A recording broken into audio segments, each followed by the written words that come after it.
It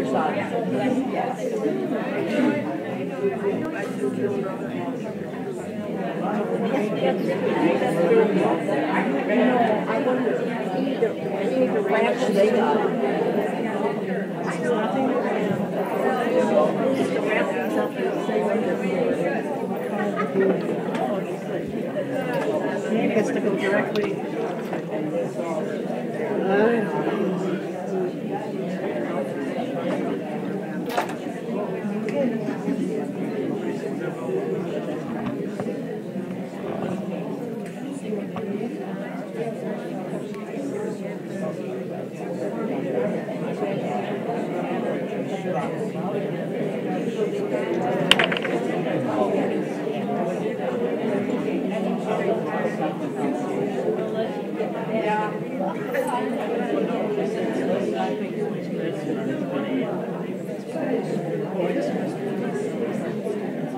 No, I meant as far as the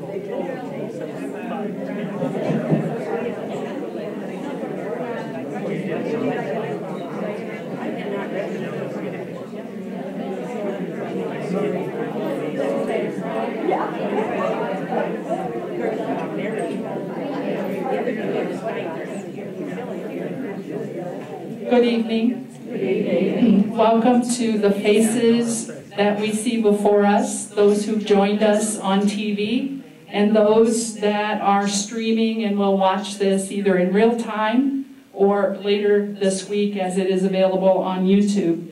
As you can see on the screen, the LCWR assembly was held in Orlando. We came home with some souvenirs.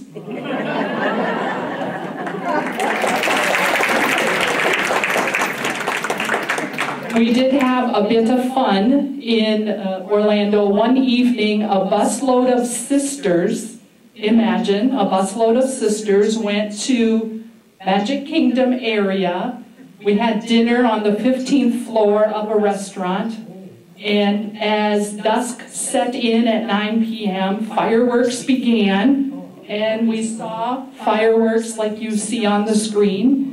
And had a lovely evening watching the fireworks, and then ventured back to our hotel via the bus. So that was the extent of the fun we had in Orlando, but it was important to take advantage of that. So we'll share more seriously the content of LCWR as well tonight. But we thought you might want to enjoy our new fashions.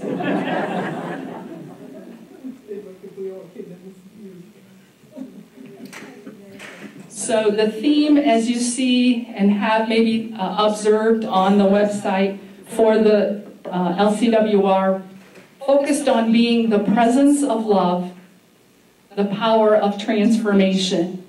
And the logo on the left side of the screen was created by Mary Southern, CSJ. And she had a bit of an explanation that I'd like to share with you. It's something you have to keep coming back to as an image and a symbol to appreciate. She says, the yearning God has for us, and we for God, seems to grow stronger as we experience ourselves in this present time of upheaval and darkness. This painting was inspired by the realization and words from the 2016 LCWR keynote address by our own Sister Pat Farrell. She said, "Our deep longing for love lures us through refining fire into the total surrender to holy mystery. As we are being drawn into the heart of God, into a deeper communion with the divine and one another and all creation, we are being transformed by fire, in order that we may be the embodiment of love in our world. The divine presence expressed in light breaks into our lives in hidden ways, drawing us forward, refining us, and calling us upward into the heart and the communion to be transformed and be the presence of love. So in the next days and weeks, I'd invite you to sit with that image being called to be the presence of love. To begin our presentation tonight, we have about a 4-minute video that captures images from the LCWR experience. So we'll use that as our reflection, and we think it will work.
The first evening was a Tuesday, and that was kind of get acquainted, find the areas of the hotel where we were gathered, and to meet the people around our tables.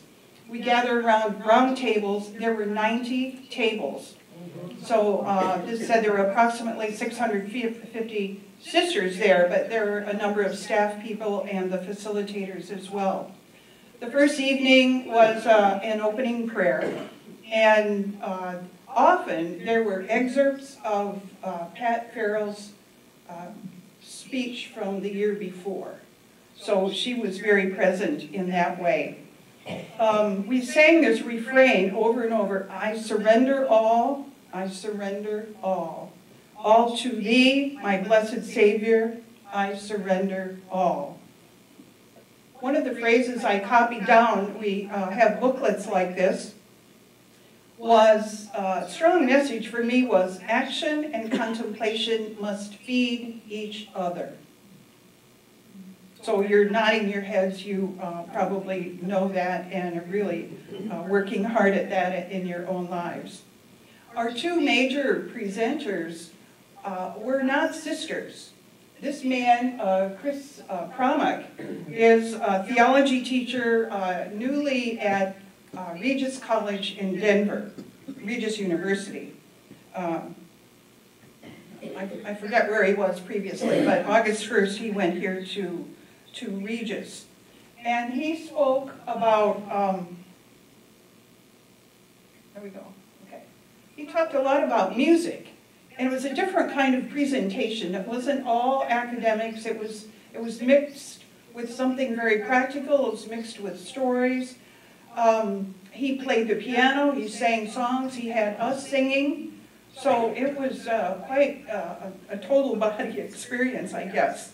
He first talked about his own experience with piano lessons. He was 9 years old, and their piano was in the basement. And the way he told it, I could just picture, the scary basement. He said he didn't like to go down there. And once he got down there, he finally found the lamp on the piano and turned it on. And then the light just shone in the darkness, and it was a comfortable place. He said that his piano practice time became a refuge for him. It became a time of centering. He said he discovered that music had a spirituality for him, and it became a place of home, so that it became a regular rhythm in his life, that he would go and practice the piano. He said, I would kind of dissolve into the sound. He used a lot of poetic imagery. He continued his education, and he had a workshop once with an African American, which plunged him into the whole world of the spirituals. And he said, they are born out of oppression. They come out of suffering. Some of you who are, studied music a lot more than I have really know that. He said he was plunged into the river of black suffering. And he talked about how he learned more about the resurrection by, in this workshop, they would sing the songs, sing them together, and they talked about how when the slaves sang these songs, they were either going out to the field or coming back or going through the river.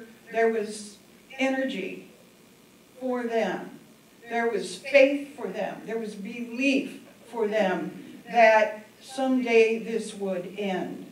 And so that ties into his title here about resurrection, moving into resurrection. So music really helped him to do that. Thomas Merton wrote, he talked about this, Thomas Merton talked about the power of singing or praying psalms together. He said there's a vulnerability that happens when we sit shoulder to shoulder and hip to hip and sing these prayers together. It was really powerful the way he expressed it. He said it makes us vulnerable and helps us to believe what we are praying, helps us to believe those words of Scripture. And you know, so often today, the new music that has been written the last 30 or 40 years, the Scripture is the base. And so we get to know that better and better and find ourselves singing it after we leave our prayer, leave our liturgy.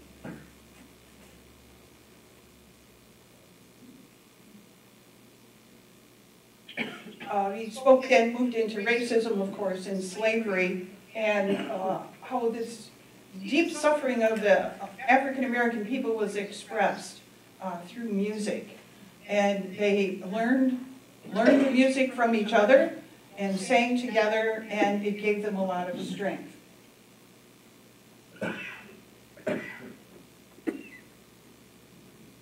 He told a story. He talked an hour and a half. I can't hit all the high points, but the ones that spoke to me, he spoke about Frederick Douglass. And he was a reformer and an orator, and he escaped slavery himself. He was born in 1818. And he told the story of his mother had to give him up. And he was being cared for 12 miles away from the plantation where his mother was. But he said his mother came to him at night to hold him until he fell asleep. And she had to, she could stay there a while, but if she was not in the field at daybreak, she would get a whipping. So he found that out later. And he said, it's really tragic for me, he said, I never saw the light of my mother's face because she always came in the darkness. And the song, Sometimes I Feel Like a Motherless Child, really fits this situation. And it's an example of how the song came out of the people's oppression, their sadness, their disappointment. This song, I found out, was performed in the 1870s, so he was between 60 and 70 years old at that time, and I don't know that he had anything to do with it, but I think his story certainly fits this song. The sometimes word in this song, it's not all the time I feel like a motherless child. So it has a sense of hope by using that word sometime. And they said that this expressed also a yearning for home, a yearning to go back to the place they came from, many of them from the African homeland. And also at the same time to yearn for the next life, for their belief in the resurrection. So it really, really spoke to them on many levels. The here and now, what was past, and what was to come. As a result of this, we thought of some questions which we were presented. In terms of LCWR, what is the song that comes out of the suffering that LCWR experienced through the Vatican investigation? What is the song? What is the hymn that comes out of that? And then if we look at our congregation and our hymns that have been created by so many of our sisters, what was the reason for those hymns being created, for those words? We've got plenty of hope, plenty of, okay, we go onward down the path. You create for us. And so the next time we sing that, it's not what we're creating, it's what God is creating for us. And so it's those are opportunities to feel that energy together as we sing those hymns. So I think we can also ask personally, in the disappointment, the suffering, the struggles that each of us have had in our lives, what hymn speaks to us? You might have picked a scripture already or a psalm. What hymn really speaks that, what's my hymn that I sing that supports me and carries me along? I think.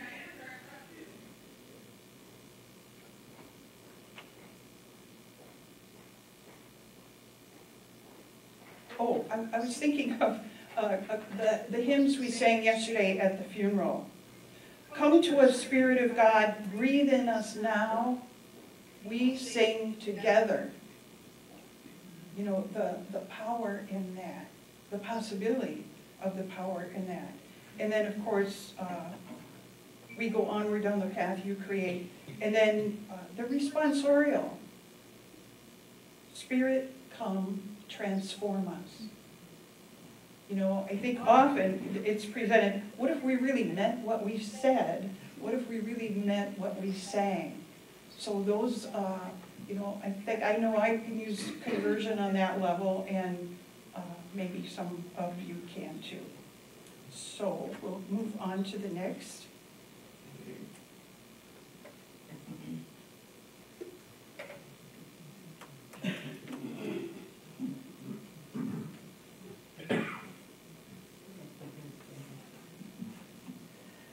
After each keynote presentation, we were invited to join what we call a deepening group. And the deepening groups were groups of 6. And you could join a group, and they had different makeups of the groups. Some groups were leaders from international congregations. Some were groups that the congregations were coming to completion. We also had groups of congregations with 50 or fewer members, a Spanish-speaking group, a group of leaders who are major superiors, groups where the leaders were 60 years or younger, and then there were mixed groups. I was a member of the mixed group since none of the other ones fit for me, anyway. And then we were asked to address these questions that are on the screen. How do we as leaders hear the speaker's message? What did we just say that matters most for the future of our communities, religious life, and the world we serve? And where did we sense the movement of the Spirit in this experience? And then, after that, we had in each group facilitators. And they were listening, as we shared in the large group, kind of in these rooms. And then they brought those back to the larger assembly. And that's what the picture is, some of the facilitators sharing some of the insights that they heard in the discussions in their small groups. And Nancy Schreck was one of the facilitators. So they would march out with the candles and then take us to the rooms that we were going to, and then they'd bring the candles back in, very symbolic. The next part I'm going to talk about is a little bit about business. One of the things that we talked about in our spring meeting of our LCWR Region 10 was governance changes and how the board of the LCWR is made up. Right now it's made up of 21 members, the ones that are listed there, and probably the main reason or the main change will be, instead of having a chairperson from each of the 15 regions as we do now, that will be a little different, and you will see that a little bit later. And right now the terms are ordinarily for 3 years. And the proposed changes of the board would be that instead of 21 members, it would be between 9 and 15 members. And the numbers are kind of the range so that in the future, as the number of LCWR members decreases, they will decrease the number of members on the national board. And so many of these are the same in the center here about the president-elect, and so on. The thing that will be different will be there will be people elected to this board throughout the United States. And that will make up the rest of the board other than those 6 that are listed there. And these members will be elected by a nominating committee that they're going to be developing the procedures. And people will surface names from the regions, and hopefully it will be very widespread as to the representation. Again, they will serve a 3-year term, and they must be elected. They must be an LCWR member when elected or when they're appointed. And those will be the people that will probably decrease in number as the number of LCWR members decreases. And so again, as I mentioned before, we're looking for a diversity in the personal skills and qualities that will be represented from different perspectives, different geographic regions, but the treasurer and secretary will be appointed members. And we have the new treasurer right in our midst. Kate will take over as treasurer January 1st, 2018.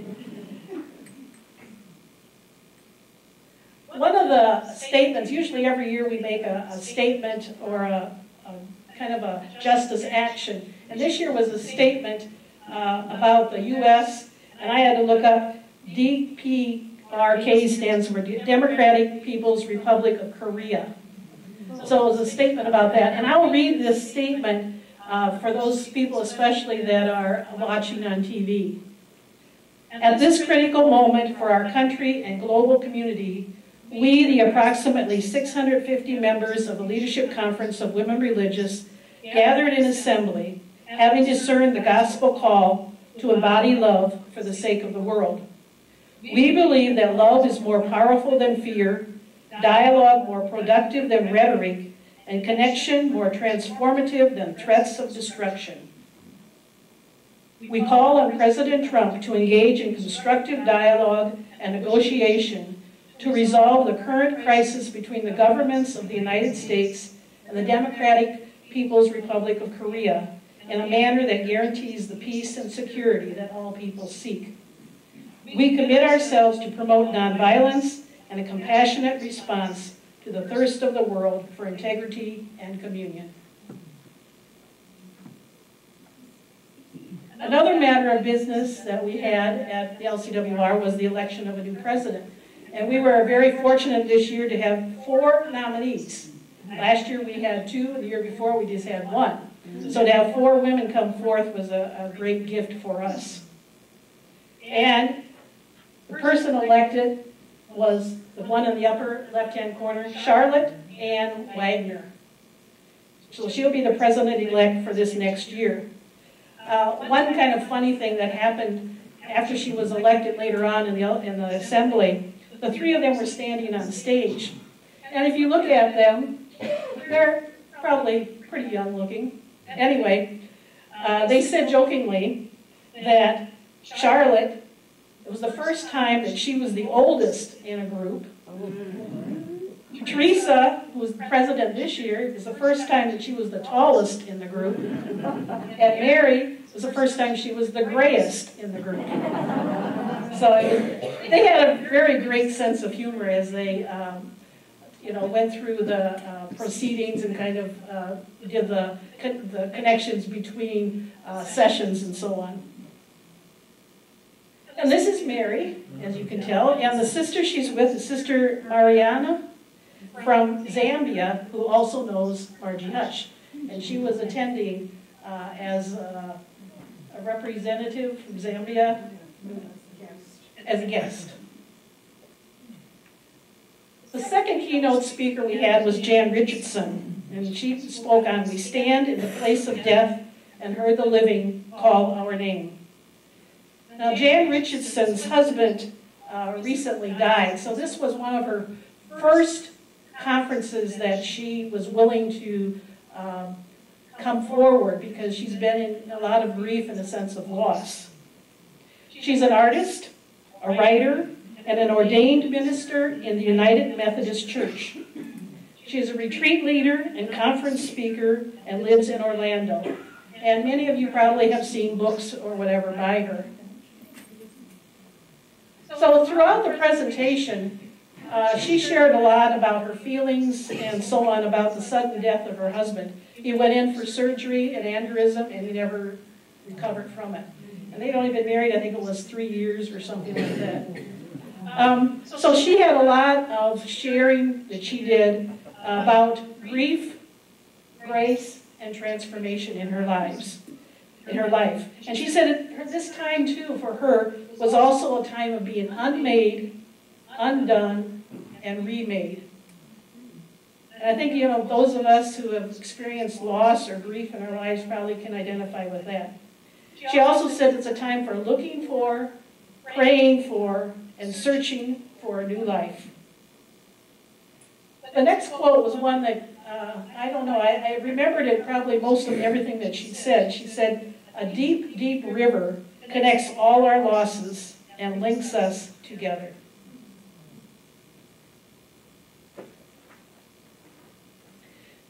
She had for us several poems that she included. Matter of fact, 5 different poems that she read that she had written.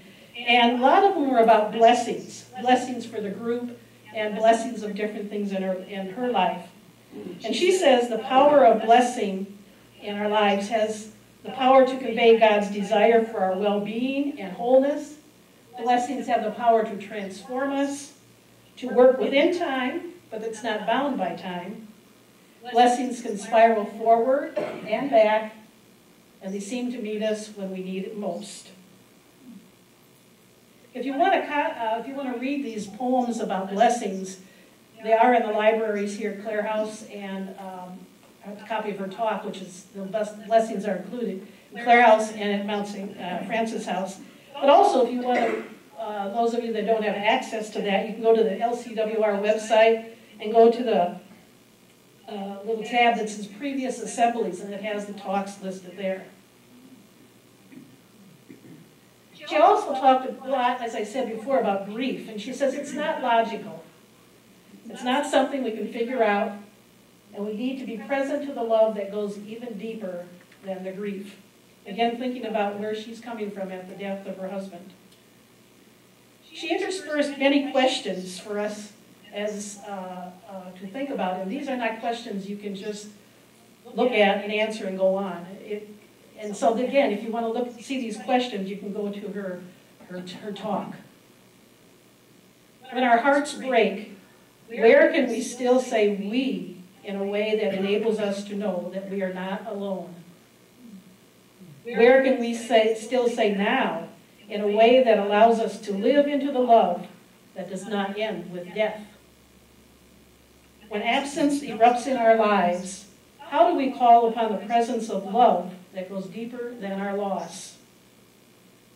And how do we open ourselves anew to the presence of love that endures far, far beyond death?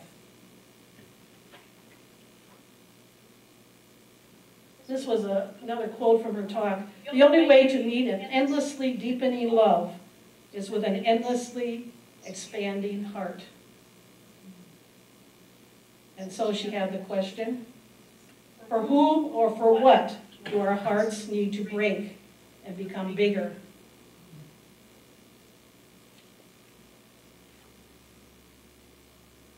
And then she talked a little bit about, she called it Mary Magdalene, not Mary Magdalene, but Mary Magdalene, which I thought was kind of fun. She talked about Mary Magdalene being at the threshold when she came to the tomb and Jesus had risen. And the threshold for Mary Magdalene was that, should she stay there at the tomb, or should she cross the threshold and go out and tell the others about the resurrected Jesus? And the question she had with this idea was, will we try to hold on to what we have known? Or will we let go and cross the threshold and trust the voice of the living one who calls our name, the one whose resurrected heart we carry with us? So as you can see, those questions are not easy ones, but they certainly could give us a lot of time, or a lot of food for thought. And finally, for her talk, I would say these 5 items kind of sum up what she was saying. That the power of blessing meets you with fierce love that is ancient and present, that breathes with you from the other side of the wall. The power of blessing holds your heart in its heart that you hold. It's kind of an interesting phrasing there. The power of blessing is also the broken heart that goes on beating. And it comes when we stand in the place of death and hear the living call our name. Her entire presentation really touched me because as I was thinking about that, as I was preparing for this presentation, I was thinking the power of death as we experienced 3 deaths of our sisters recently, of many of you experiencing deaths of loved ones or losses in other ways. And even the deaths around the world, whether it's due to violence or because of natural disasters. So that whole thing of living through the grief, accepting the loss, and then also accepting the blessing.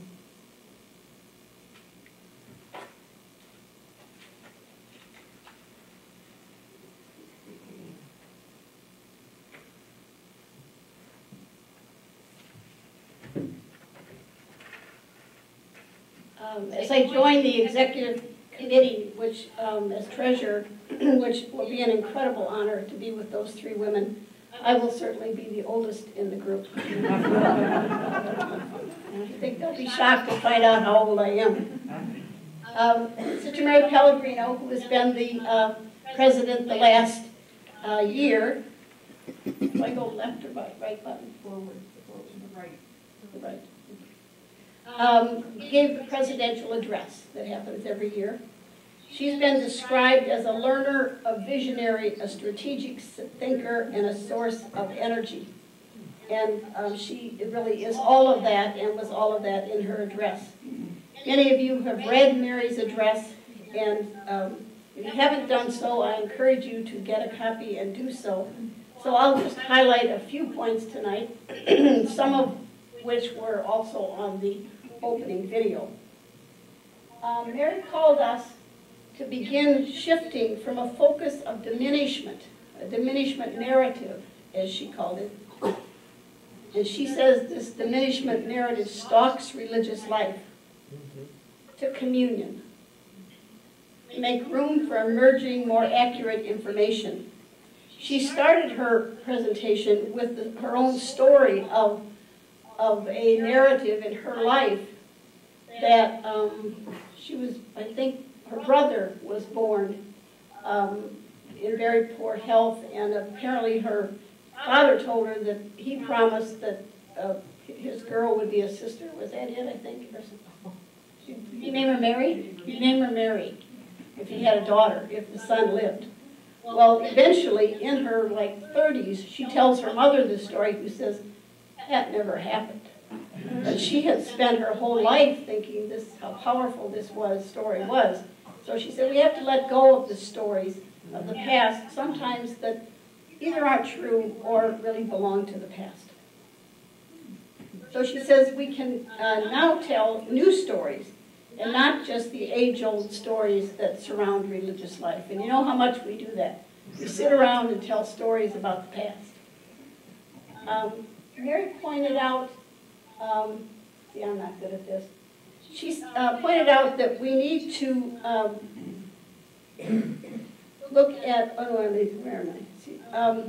She talked about promoting an enculturation of charism without cultural rigidity. And she said in many of the meetings of young sisters around the country and around the world, they are calling for a bold creativity to promote enculturation of charisms without cultural rigidity. That's what that's supposed to be. Currently in the United States, of the sisters ministering in the United States in 2017, they are from 83 countries and 6 continents. Wow. Now, I'm so aware of our blessings, our own blessings here at Mount St. Francis, where we have sisters from Honduras, Mexico, England, Vietnam, and Nigeria. We have our own cultural reality that is a blessing for us. Mary said, while recognizing signs of hope and optimism, we also need to grieve well for the sisters we lose in death, for our institutional losses. And she said these certainly do blur our comprehension of what the future holds, but we need to deal with that death.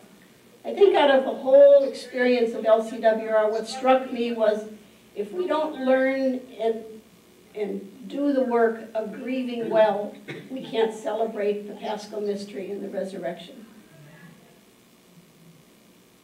In Mary's words, she said, our own grief is a gateway to grace. not only for ourselves, but for our world. The grace that will come from embracing this paschal narrative of communion will be costly, but it will not diminish us. It will take our best energy and will not consume us. It will open us to the vitality that lives deep in the heart of God, in the heart of our communion with one another and with the wider world. It will help us to speak new languages, she said, and apprehend new images, and tell new stories. It will remake us. And while it is remaking us, it will remake the world.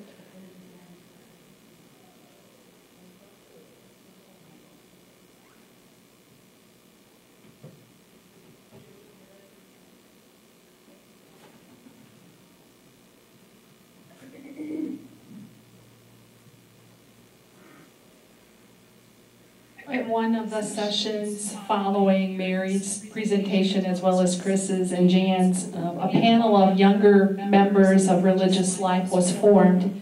And you see on the screen 4 individuals who represented the younger women religious. And they were asked to describe what they believe the future might hold. And I kind of smiled, but it's a very difficult question to answer. But their wisdom was that the future is coursing through our veins. And I think that's true for all of us. The future is coursing through our veins. And a little tidbit of the 4 sisters you see on the picture there. The person that would be second from your right is Ann Jackson, who is a presentation sister from Dubuque. And the person who's second, sitting there from your left, is Sister Yesenia, who is a Guadalupane sister. The sisters in Mississippi met her, and since we've been part of LCWR, we've gotten to know Yesenia and her community. So I feel like we have 2 personal connections to the younger members that are represented. They very much offered a hope-filled vision. And I think all of us can hang on to that hope-filled vision. Also during the assembly, an Outstanding Leadership Award is presented, and this year was offered to Sister Constance Fitzgerald. She is a Carmelite sister from Baltimore, Maryland. And it's interesting that the LCWR award went to a contemplative sister. For over 50 years of her life, she dedicated herself to scholarship and writing, particularly on the great Carmelite mystics. And she has influenced not only the lives of Carmelites, but the lives of women religious across the world. And interestingly enough, the focus of LCWR the last number of years is for contemplative dialogue and a contemplative prayer. So it was very fitting that she be recognized for what she offered women religious in the areas of mutuality, communion, and union with God. Her contemplative way was her whole entire life. And we are just now beginning to reap the benefits of some of the studies that she has done over her many, many years in her scholarship. She was an energetic and delightful person to meet and kind of stand in awe of.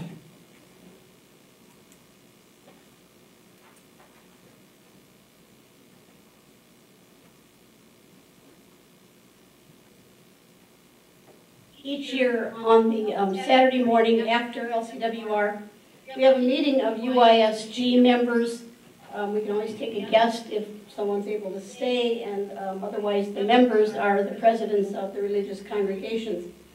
UISG stands for International Union of Superiors General. Their office is in Rome. They have an international meeting in Rome every 3 years. This year we were blessed again to have Sister Pat Murray with us. She became the executive director, I think 3 years ago. She is an Irish IBVM from Ireland.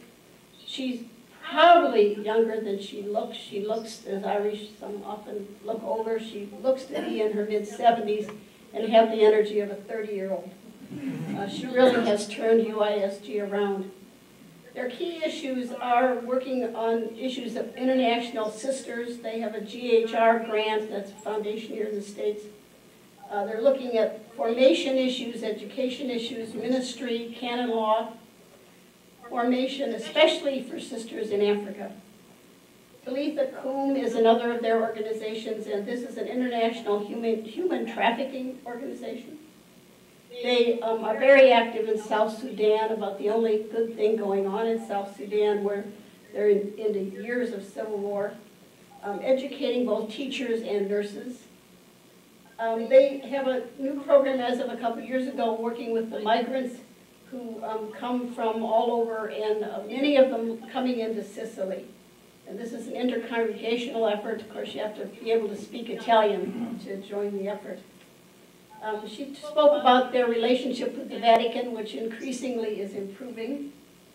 They're also working on working up a paper with the Vatican on what, especially for religious communities in Europe, need to be doing, as they have what she calls a crisis of endings. In the United States, we're talking about times when our mission is ended, but as a congregation, but it's especially critical in Europe. And then I was also pleased to have her say publicly that they are working on documenting abuses of sisters and land grabbing, especially in Africa, by priests and bishops. There's too much of this going on. We've heard about it for a number of years, but they really are working now with the Vatican to document these cases. For the coming year, their focus is networking and communication to continue to be known by religious congregations around the world. A piece of that is visibility. They're working on formation, especially for the communities in the southern part of the world where they have so many vocations and need good formation. And they're expanding the scope of all their efforts, especially in Africa. As I said, each Saturday morning after LCWR ends, we have a meeting of Constellation 3, which is the U.S. members. The world's kind of split up into these constellations. And a big piece of this meeting was having these two representatives from Constellation 2 in East Africa. This is the countries of Zambia, Zimbabwe, and Malawi. And Sister Mariana, who was pictured with Mary Lechtenberg, was one of the representatives that came from there. And then there are 9 congregations in this constellation in Africa. And this is a picture from one of those congregations, the Servants of the Blessed Virgin Mary in Malawi, and these are their novices and postulants. So you can tell that they are a growing community. And that's the current story of UISG.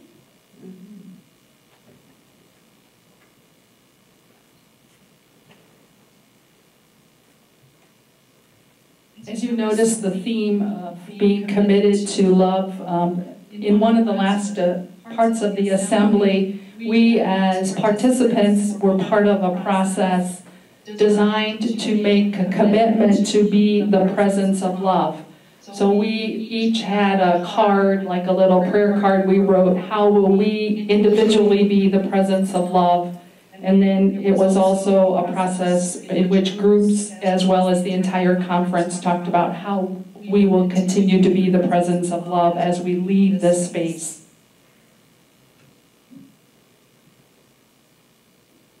One of the images that was a very strong image for me for the presence of love came from Jan Richardson's speech, or her presentation. And she obviously lost the love of her life when her husband passed away. And one of her symbols for herself, she put her hand over her heart. And I would invite you to do that and just begin to feel your heartbeat and tap your heart as it beats, as it loves, as it recognizes the violences in our world. Because the heartbeat of love is what we share and give to one another. During the assembly, we recognized the 62nd anniversary of the bombing of Nagasaki. We recognized and remembered sisters who died as victims of violence. We were mindful of the violence in our world and the violence that continues, and yet our hearts beat with love. Our hearts beat for peace and unity with and for one another. And so in closing, I would invite you to pray the prayer you see on our screen. It's entitled, Called to Say Yes, and it was one of the prayers we, as an assembly in Orlando, prayed together. And we'll pray parts of it antiphonally, thinking about and praying for all in our world that need our prayers, as well as all in our room, and our neighbors, and our sisters who need our prayers. And so this will be side 1, then side 2. And there are 3 screens with prayers on, and that will be our concluding prayer for tonight. And so this side will begin. We are called to say yes. That the kingdom might break through, to renew and to transform our dark and groping world. We are called to say yes, that the black may sing with white, and pledge peace and healing for the hatred of the past. We are called to say yes, so that nations might gather and dance one great movement for the joy of humankind. We are called to say yes, so that rich and poor embrace and become equal in their poverty through the silent tears that fall. We are called to say yes to a God who still holds fast to the vision of the kingdom for a trembling world of pain. We are called to say yes to a God who reaches out and asks us to share in this crazy dream of love. And just take a moment to take one word or image that you will take with you from the many we shared this evening.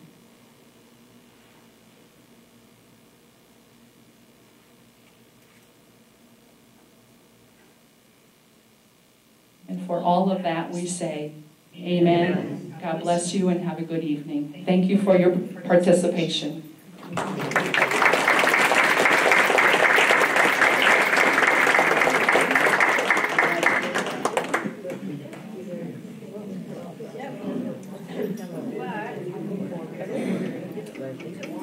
I don't remember that they gave a present anymore than I do. Yeah, Sherry.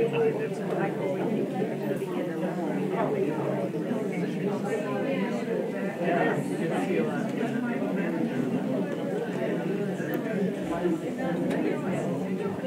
Well, this is more going out. More reaching out.